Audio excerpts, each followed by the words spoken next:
Hello, everybody, and welcome back to Chiseled. And why do we call it Chiseled? Because we're all a work in progress. I'm your host. I'm Rob Commodari. I'm also the author of the book Better Than You Think and co-author of the book Next Level Your Life. Today, I have a guest with me, Danny Hicks. Danny Hicks has a pretty cool podcast called The Not So Secret Agent. So we'll talk about that a little bit. So Danny's a one-of-a-kind real estate agent, real estate investor, lifelong friend, food lover, travel enthusiast, just to name a few. He's been helping people buy and sell real estate throughout Central Virginia since 2006 and is grateful to have been recognized as the top selling agent for Weicker Realtors, Grand Heritage Homes, and RVA Home Team Brokered by eXp Realty. Now he's of Real Realty or Real. What's the name of the company? Real broker. Real Broker. That's why I'm not there anyway. So anyway, Yeah. we'll get into that. Yep. As a real estate investor, he has a unique vantage point to better assist clients' needs from new construction to rental properties to renovations and everything in between. Danny's lived in Richmond, Virginia, since moving there in 1997 to attend college at VCU, which is Virginia Commonwealth, for those who don't know. And of which he's a graduate. Like you just say, go Rams. And he's passionate about the community he lives and works in. When not working, Danny enjoys cooking. Wouldn't mind talking a little bit about that. I love cooking myself, boating, traveling, and listening to motivational speakers, meeting new people, and spending time with his wife, Megan, who he's been married to for 19 years, I believe, correct? Yes, sir. Now, above all else, Danny values family and friends. He knows that in the end, it's not about selling homes. It's about building lasting, meaningful relationships. Danny, welcome to the show today. Thank you for having me. Yeah, it's awesome getting to know you here. We've known each other for about a year and a half. And Danny's part of the same Buffini system that I am. So, Danny, tell us a little bit about, I guess, your journey into real estate. It says, you've been in the business for a while. I know you do some flips, and but you got into business in '06. How did that happen? So I came from a family that did construction. We owned Virginia Stairs and then Jericho Style Construction, which my family owned that. I didn't own anything, obviously. Went to college to be a teacher, an art teacher, which I did for a few years. And the kids were little and cute, and so were the paychecks. And I thought that I would flip a house. And that would be right around 2005, which 2006 happened right after that. And we all know that was the start of the fall of the market. And I really didn't know what I was doing. And I thought it was a great way to fire my realtor was to go and get a real estate license, because he obviously was the problem, which I learned later he was not, just didn't know what I was doing at the time. And I still own that house, just to remind me that I am not too good for this. And you can fail at any point. Absolutely. Yeah. So keep going. I'm sorry, I cut you off there. No, you're good. That was really why that's how I became a realtor. So I went and got the license. And then I helped a couple of other people buy and sell, and turned out I was good at it. And that was a good way to make a couple of dollars, and really liked helping people. I mean, that's really what drives me. I really enjoy putting the keys in the hands of the first-time home buyer. I like kind of helping people through the problem solving of, doing the repairs for when you have to sell a house. I really like helping somebody do the renovations when you're working with first-time home buyers in a lower price point. They have, you get two of the three criteria, right? You get price, you get location, or you get condition. So if they want a good location and they want a good price, then condition is the other answer. And then I stay with them and help them get it to where it needs to be for them to be comfortable with their family in it, right? So we do a little bit about that, and then kind of helping do the developments and renovations for builders and investors. I was doing that for a while. And now I got to a point where they said, all right, we want to be your partner because we're worried that you'll go and do it on your own and we won't have you. So that was kind of how I got into doing the renovations and so forth myself. And that is a lot of what I do now, aside from helping people buy and sell houses professionally anyway. There you go. So, hey, take me back to this art teacher thing. I haven't heard that before. So what made you, or what was the interest in art? What spurred you to go down that road at first? I was a good artist in school. I could still draw, paint, graphic design, all those things. I really liked it. And I thought the worst job that I could ever possibly have was a teacher, because my mom was a teacher. and it was supposed to be a fallback career. Went to school, did the whole thing, got the degree because that's what you do when your mom's a teacher. And they hired me out of school so fast. I mean, literally, I was out of school for 2 weeks before I had a job in Richmond Public Schools. And I stuck around for a long time. I mean, I don't know how many years, but I definitely have a pension. We'll put it that way. Like, I was there a long time. I won Teacher of the Year. I did, all the things, and I liked helping the kids, but I just didn't like the adults and the public and the politics, and frankly, the pay wasn't great either. And I was doing a project with the kids, and I like teaching the standards of learning, which is Virginia, through artwork. So we were doing storyboards, and the idea was that the kids would illustrate each part of the story before they wrote it. So they'd know where the story was going before they wrote the story, and the English teacher loved it, and it was going great. We would draw a poster for it at the end. They would write the story in class, and then we would animate it on a computer, which I bought the software, which was a membership through some website, and it was basic animation. And so I had the school system giving me awards for this, and the principal telling me I couldn't use the laptops. They were only for testing. Like, I wasn't allowed to use them. And I said, well, what if I could raise the money to buy the laptops? And she said, well, you can donate the money. I don't know where it'll go. And I said, I quit. I'm done. And then I had to go home and explain that to my wife. So that was a rough one. But literally quit my job and said, all right, I'm just going to sell real estate. I was already selling real estate at that time, kind of part-time. I was doing about 20 transactions a year and teaching full-time. And so I jumped out and kind of decided to try to make a career out of this. And that's kind of where I am now. Yeah, so you had a fallback. You had a fallback there, which was good. So a couple questions that unravel here. So you said you guys were doing storyboards.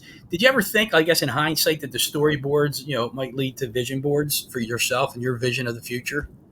Oh, yeah, absolutely. Still use. I mean, honestly, a lot of my notes and goals are drawn out as opposed to written. Yeah.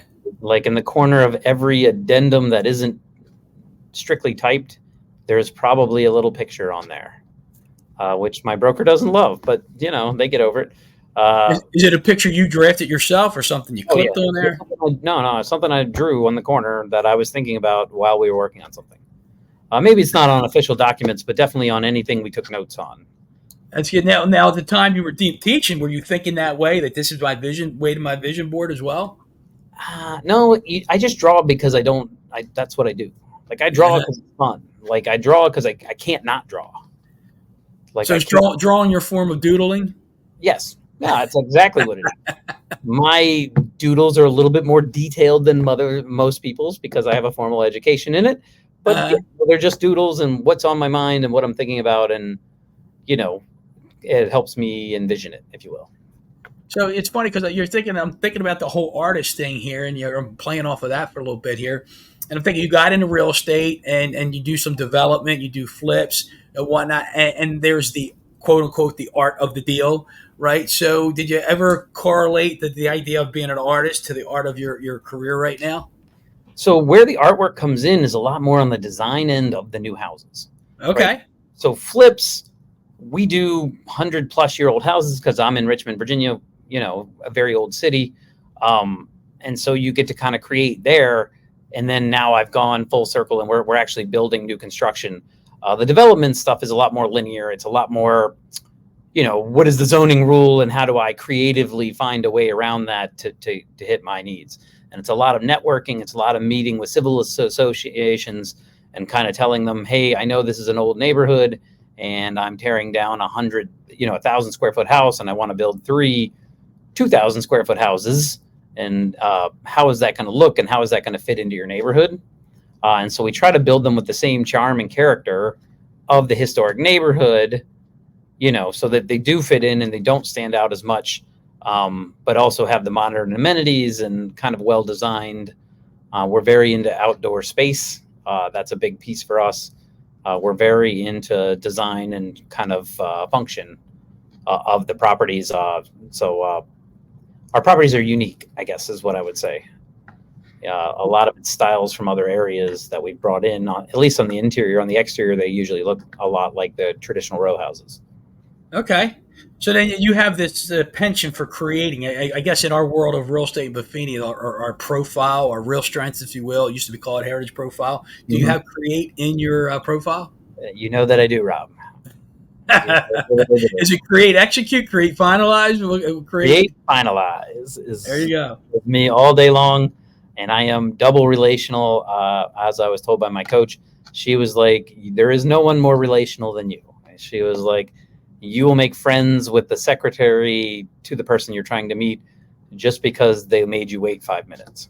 Yeah, yeah, yeah. So I'm double relational as well. It's pretty neat. Yeah, it is. I mean, it's definitely. Yeah, we like that. We like that connection. Well, it's just the word I was going to use. So you like that connection piece to be that connector. Mhm. That's interesting. So hey, I'm busting chops a little bit here. You said you were good. You were good at art, right? Who told? Did somebody tell you were good, or was that your own biased opinion? Rob, I got a degree that What's says that? Virginia Commonwealth University says I'm good at art. I How about love that? that. So here's the point I want to make with that. You said I'm good, right? So Picasso once said, good artists borrow, great artists steal. So we want to get you from the category of good to great. You think I need to steal? I might be great. I don't know. I definitely don't mind taking an idea from somewhere else. There you go. So it's just a little busted chops there I wanted to do. So anyway, hey, you said something that just struck a chord with me too, because everything, I mean, from decades and decades and decades past in history, everybody says real estate is location, location, location. Hmm. I was just talking to somebody, I think it was 2 days ago, and we were having this discussion, and I said the same thing I just said to you. Everybody thinks it's location, location, location. And I came back and I said it's price, location, and condition, just as you said it, 5 minutes ago. Yep. And so I think my personal opinion is everything comes with a price. You can always work on a condition. You just can't change location. Right. And technically, you can change location, but you do that through development. You Okay. renovate enough of the houses, you just change location. Okay. You change physically where it is, but you change the comps around it. Right. So with development, you know, Ryan Holmes is famous for this trick, and I study other builders because, like, they're very successful, right?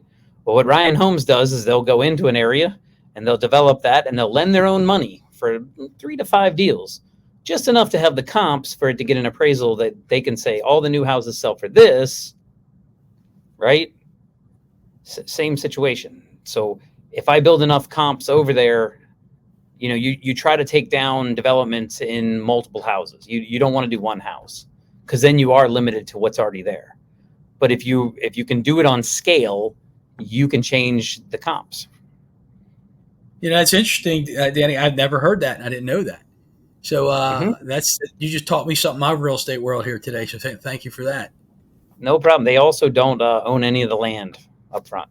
They do everything on a takedown contract. Okay. Okay. You want to explain that a little bit? Okay. So basically, Ryan Holmes they would not be the developer of the neighborhood. They're the builder. So the developer holds all the lots until Ryan Holmes has a contract on it. So even their model home, what they would do is they would buy that house and then build that house rather, and then they'd sell it to an investor. That way, the maximum amount of time they have to be there, the maximum, would be as long as their lease is. And they can pay above market rent, which encourages the investor, and they're getting a brand new house and they're getting it at cost. So it's a great deal for them. But what it allows Ryan to do is be out. They don't have any houses sitting around with their name and sign on it. So every time the market gets bad is when they make market share. In a good market, they can't compete as heavily. In a bad market, D.R. Horton or one of the other ones that holds land gets in trouble. Because they hold the Right? land.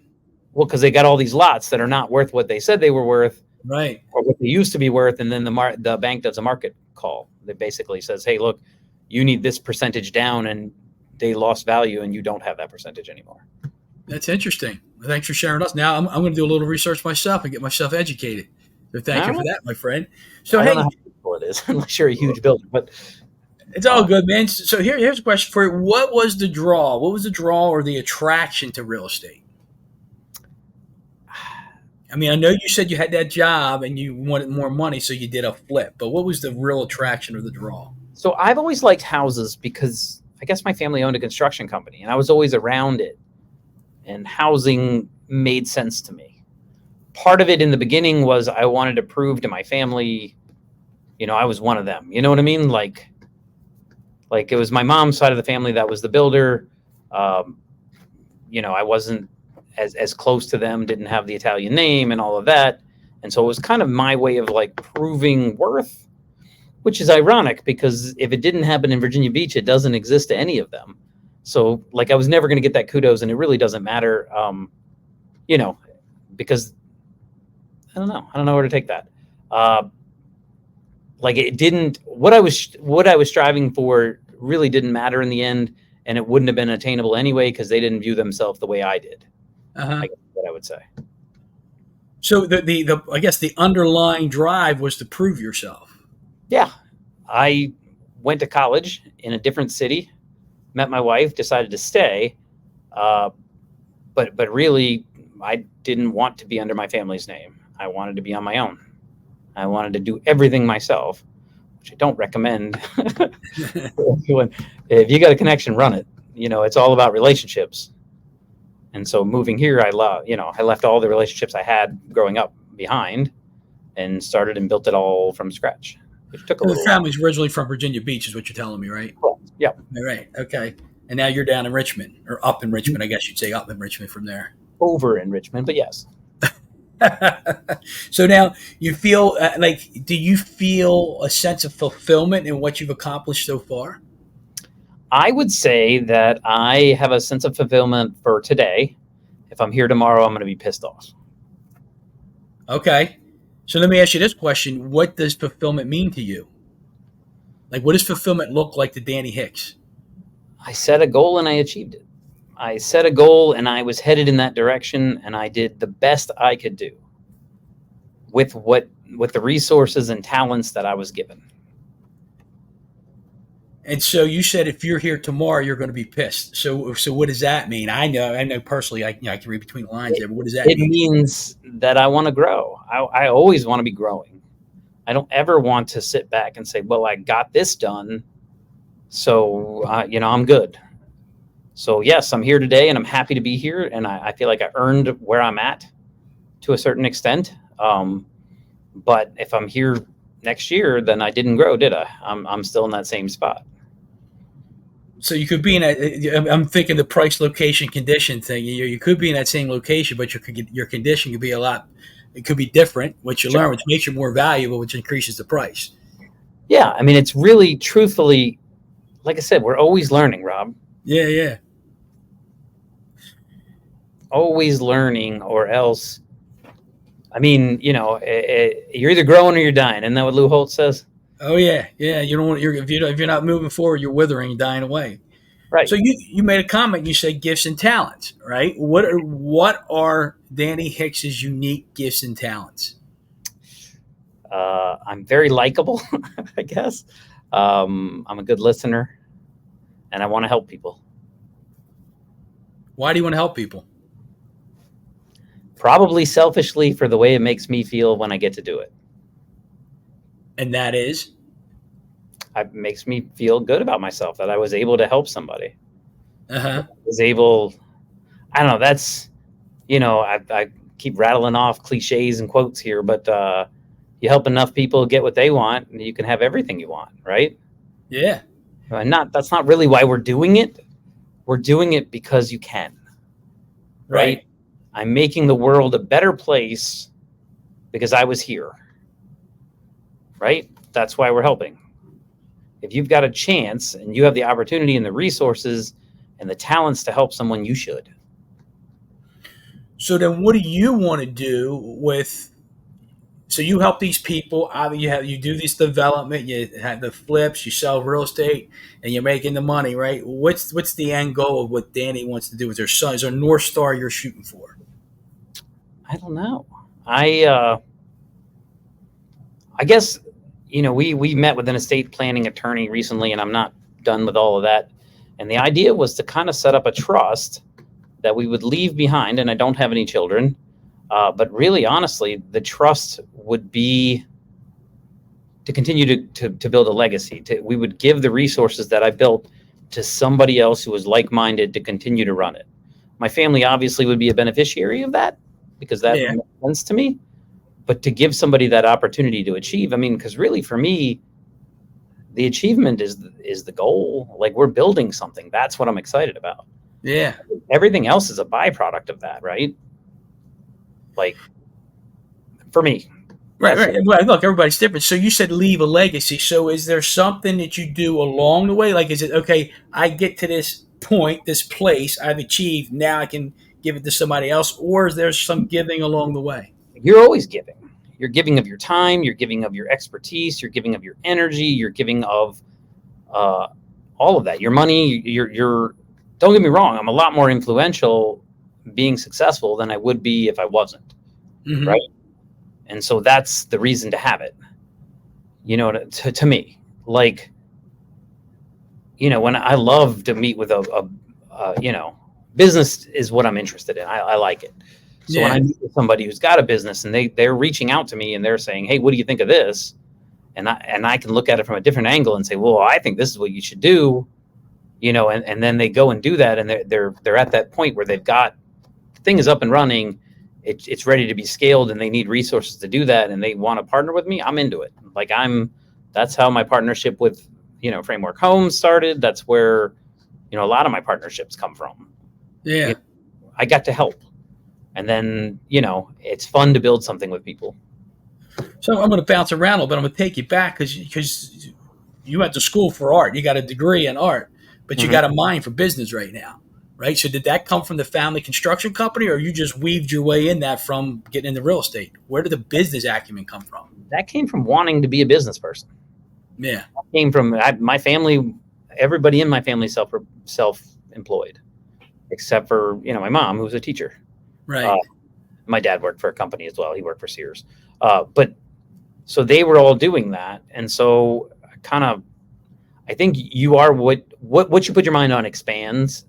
And I thought about business, and originally I think it was to fit in and to be a part of them. And then eventually, you know, you like what you're good at. You work hard enough at something, you get good at it. So I think it kind of chose it, and I had some natural skills and abilities that lent itself well to that. Good. Okay. So then let's go back to the gifts piece. You said you're likable. You get along with people. You have a way of connecting with people. I think I might have missed one of there. You said something else, but anyway, are you familiar with the parable of the talents? Yes. So do you feel like you're always using your talents? I feel like I'm always making an effort to use them. What I mean by that is, am I perfect? No. But I'm trying. I don't bury them in the ground. We'll put it that way. There you go. Okay, good. My talents are always invested.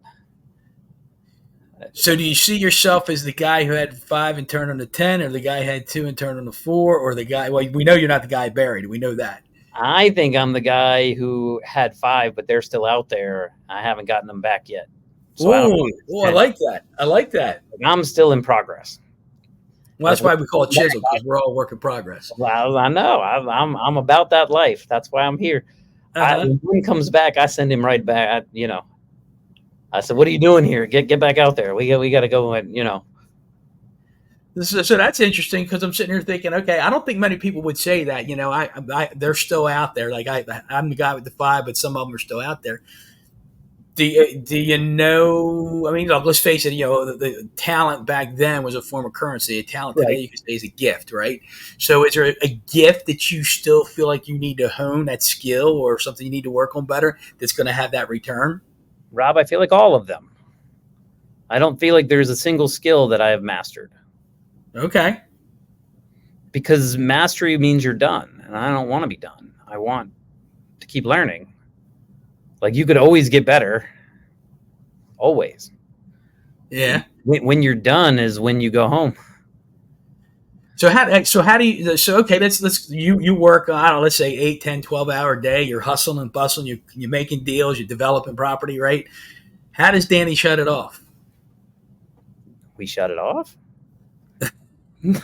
I mean, I like to go home to my wife. I mean, I hang out with her.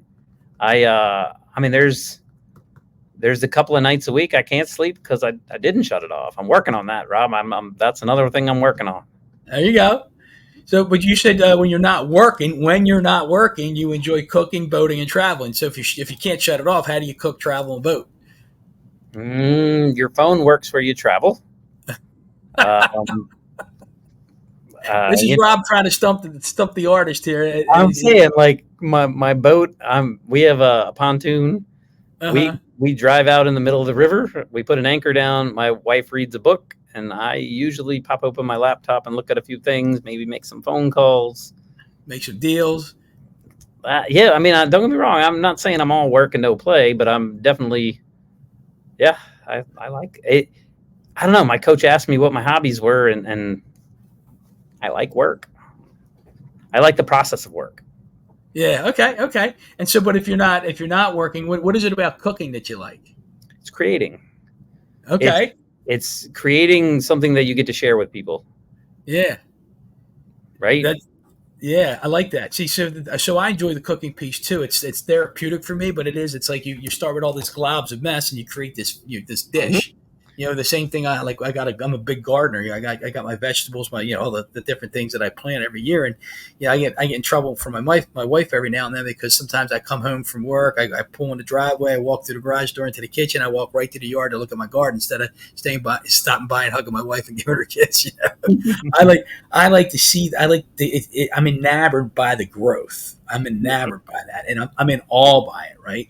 And so when I see a plant, a sapling of a twig from a fig tree, and I see it grow into this thing, I'm in awe, right? I'm in awe by that. So my question for you would be, you like this creating, like this cooking thing. Is there something that Danny sees all in, that he likes to see all in? I like to see my wife smile. I Yeah, I mean that's what I like about cooking is I created something that other people enjoy, and they tell me they enjoy it, and I get to enjoy it with them. I guess that's what I like.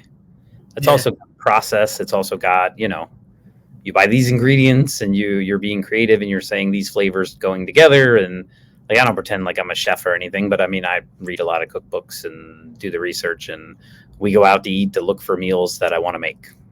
Oh, is that right? Okay, that's interesting. So that's the great artist stealing right there. See that? We're also in Richmond, Virginia, which is like I don't know. It's one of the restaurant capitals of the country that people don't know about yet. Well, I didn't know about that just now. I was going to say I would argue that they do. We've been in a bunch of Condé Nast magazines as the kind of a Yeah. restaurant town, um, and we're the third fastest appreciating city in the country right now because of the growth. Um, Very interesting. So where does I got to ask this question? Where does God come into play in all this? the way I view it, my parents were very religious. Both of my parents were mentally ill when I was growing up. And they really, really say that their faith is what drove them through it. And their faith is probably what drew me away from formal religion.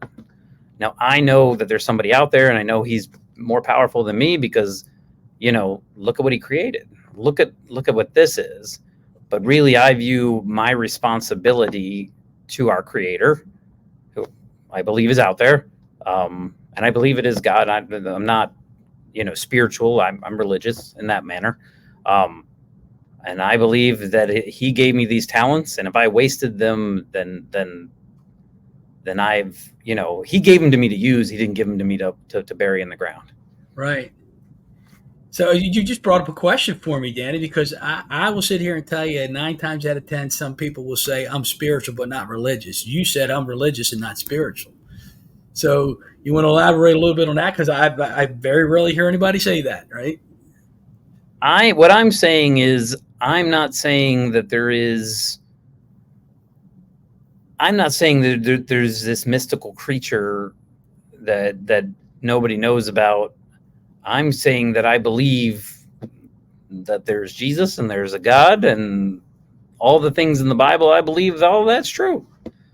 I just don't believe that I have to be in one of his buildings for him to hear me. Okay. You said right? buildings. I thought you were going to use the word denominations, but buildings. I get it. Yeah. Well, denominations either. Yeah. I grew up Roman Catholic, very strict. Okay. Um, and I do my best to be a great person. I do my best to follow the rules, but I also don't need. I don't need to check what the Pope says to what makes sense to me. Uh-huh. Now, I use the morals of the church to guide me, Right. whereas my mom would be more along the lines of, I read the exact thing the Pope said, and this is what it is, and I'm not going to think for myself. I believe that our Creator gave me skills and talents, and He wanted me to challenge everything and to do what was right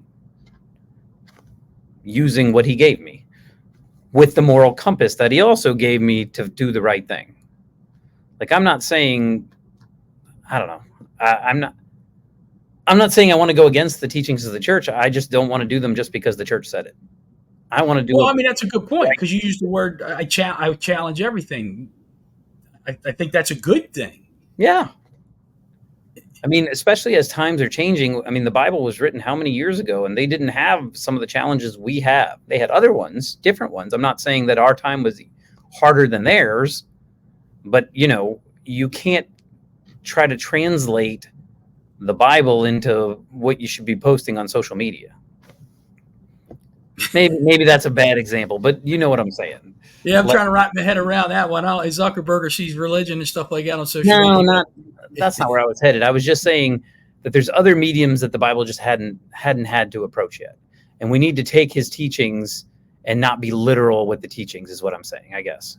Yeah, well, when I say challenge, to me it means question, right? Question it. Yeah. And, yes. And I think that if you're not sure of something or something doesn't make sense to you, you question it. And I don't think anybody should get offended by questioning it because, I grew up Roman Catholic and I still am Roman Catholic. But, when I grew up Roman Catholic, I did it because I had to. I was told to or whatever. There was a point in time when I chose to. And so it's, that to me is, that's my guidance right there. That's my what do you call compass, if you will, as far as that goes. But anyway, I was just curious because when you said I'm religious and not spiritual, very rarely do I hear that, and if at all. So that was pretty interesting to hear that. Yeah, no, like I said, I'm not pretending I know more than the religions. Like I don't think I do. I think that there are people that are a lot more intelligent and I can learn from them. But I just, I have to challenge it and I have to think it through on my own terms. Yeah, and that's it. We all should be thinking it through on our own terms. I agree. Yeah, we should be doing that, but some of us they might be afraid to question, challenge, or even get mad, right? It's okay to get mad. It's you got to figure it out. You got to figure it out, and you do your own investigation. Like you're building yourself a business here, because you studied and you researched and stuff like that. So, a person has to develop their own philosophy, spiritually or religiously, by doing their own research. You need a philosophy in all 5 circles. And remind us what those 5 circles are. Oh, you know what they are. Well, I got people here that might not know. Not everybody's a Buffini person. All right, business, personal. What is it? Financial. I put you on the spot here, huh? Did I'm? What is it? Personal, financial, business, family, and relationship. It's spiritual. Oh yeah. I did.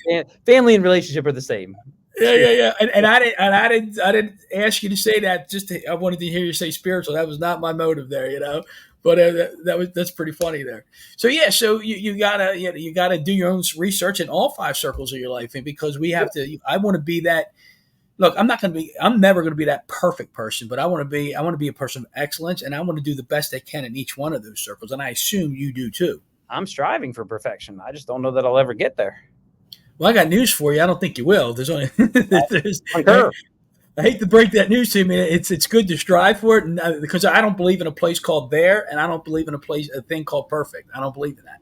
I do. It's called heaven, but you don't get it till you die. So well, okay. I'm talking about the physical. I concur 5,000% with you. So Danny, let me ask you this question: how much more chiseling do you think you got going on in your life here?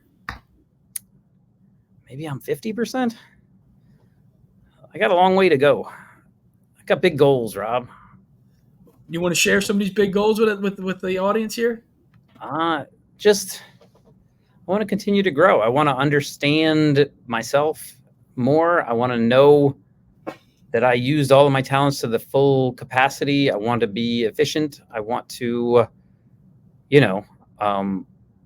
exact numbers would be boring on where I want to be financially.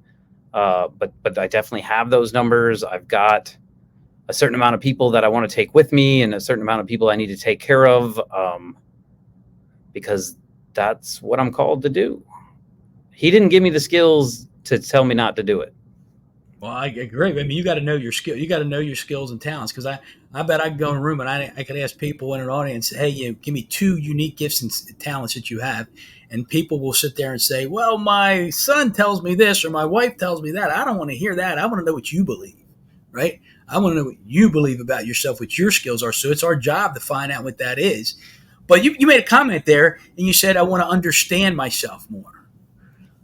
What does that mean? That's good, man. That's good. We can't fully use our gifts if we don't understand them. We can't fully utilize what we don't know. So we need to learn about ourselves and our shortfalls and our pluses, and we need to put systems in place to fix our shortfalls, and we need to lean on our strengths. Right? Yeah. Oh, yeah. I'm not disagreeing with you at all. How do you do that if you don't know what they are? Well, so that was my next question. How does one come to understand themselves better? Paying attention. It's painful. It's questioning yourself. It's questioning not just what you did, but why you did it. Was that pure? Was your intention in the right place? Would you make that same decision the next time? And then when the next time shows up, being thoughtful, intentional with what you're doing. That would be my answer to that. So in answering those questions, it brings my next question up. You ask those questions of yourself. Do you journal that? Do you journal those thoughts down? 500%. Are you a person that journals every day? I am a person who journals several times a day, but it's not an official sit down and write it down. It is a memo in my phone. I say it, I go back and I revisit them. Okay. And I try to decide what I learned from that. Yeah. Okay. I find that if I went home to write it down and I thought about it, I would not get the true essence of what I was feeling right then. So you'll jot it down in the moment. Mm-hmm.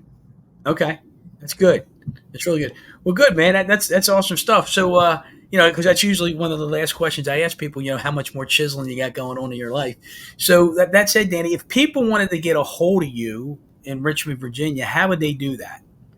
My cell phone is probably the best. It's 804-873-6963. And my email is danny@dannyhicks.com. There you go. You know what? I just thought of something and I forgot to bring it up, and so it's okay. It's my podcast. I can go out of order if I want. As a fellow podcaster, I fully agree with you.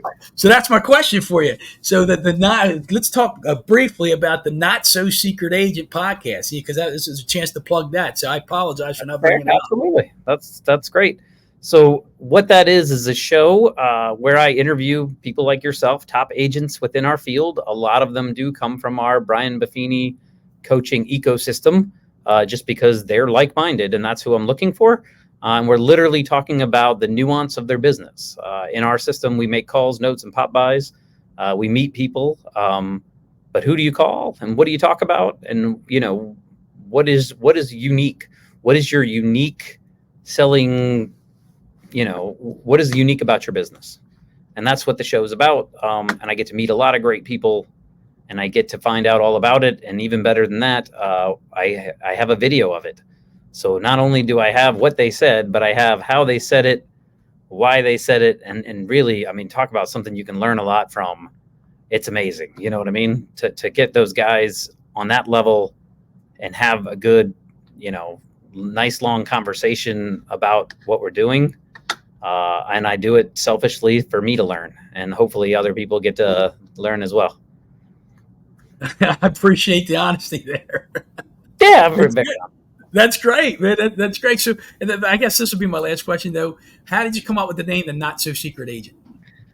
I like James Bond, and I thought that would be cool branding, but I also just thought that we are finding out the secrets of top agents, right? So we see these guys in our system. Brian puts them on the screen, and it says, the true life stories. They were broke, and now they're rich. They got training, and now they're rich. And I wanted some more answers. I thought there was more there, and the more I talked to people, the more I learned, because they can't do the coaching to you, right? The coaching is just pulling out what was already there. Yeah. Yeah, right? So, and that's what I'm learning, but I'm also learning, okay, that, and I could name drop all these guys, but he does it this way and they do it that way. And what's my way of that? And, again, maybe I'm a master because I'm stealing, Rob. I'm stealing. So, but that's what makes it awesome, because for the audience out there, you want to get some top tips of agents across the country, especially in our Buffini community. Go listen to Danny's podcast, The Not So Secret Agent, man, because there's so much information for you to learn, to take with you. I mean, like if you're thinking about getting into business, listen to some of these things that people are doing. I mean, this is top notch stuff, and I give you a lot of credit for interviewing people, to whether selfishly or unselfishly. Yeah, it's selfish in the sense that you get to learn and you have it forever, but you are sharing. Absolutely. Yeah, no, I'm putting it out there. I mean, everything. And it's interesting. You talk about journaling. That's a great journal.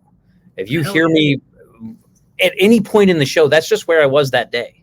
Yeah. You know what I mean? Like you'll hear, I went back and listened to it, and there's places where I contradict myself. It's not that I was lying on either time. It's just my mind changed. And, it's where you were. Like you said, it's where you were on the show. Really where I was. Yeah, I totally get that, man. So as a fellow podcaster, I know that feeling. Yeah, absolutely. It's been a very interesting journey, and I got to meet a lot of amazing people, yourself included, and we got to have some really deep business, but also like personal conversations, and it's really turned into a lot of people that are now I'm proud to call my friends. Oh yeah.